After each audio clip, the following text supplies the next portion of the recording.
మీద అతన్ని తెచ్చారు. అదే కదా ఆ మిస్టరీ వస్తుందేమో అనుకున్నాం కదా ఈ విచారణలో. దాంట్లో మిస్టరీ అని నాకు అర్థం కాల. తెలియదు కదా ఎవరికి. నాగరాజ్ టాస్క్ ఫోర్స్ వాడు ఎందుకు చెప్పడండి? అదే అదే అంటున్నాను. ఇది ఏమన్నా దొంగల కొట్టి లప్పించడానికి? నీ డిపార్ట్మెంట్ లో నీకు రాయవా అక్కడ కేసు డైరీ రాయకుండా తీసుకొస్తారా? కేసు డైరీ రాస్తావు కదా. అవును, తెలిసి నాటకాలు ఆడుతున్నారు అందరూ కలిసి.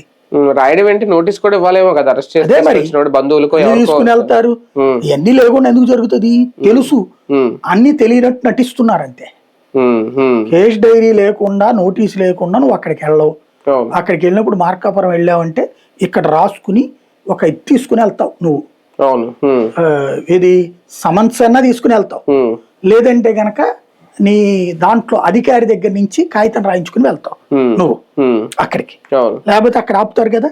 సరే, ఒకటి ఇందులో ఓకే ఏం జరిగింది ఏంటి దాన్ని మొత్తం బూడితో పాటు దీన్ని సమాజ్ చేసేసారా నిజాన్ని ఏంటి అని ఒకటి.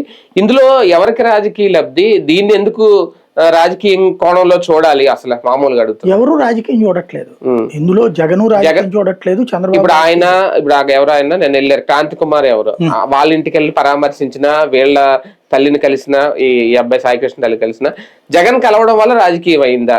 వీళ్ళు చేస్తున్నారు రాజకీయం. జగన్ అడుగుతున్నది అక్కడ చంద్రబాబు చేశాడు ఇది అంటలేదు, పవన్ కళ్యాణ్ చేశాడు అంటలేదు.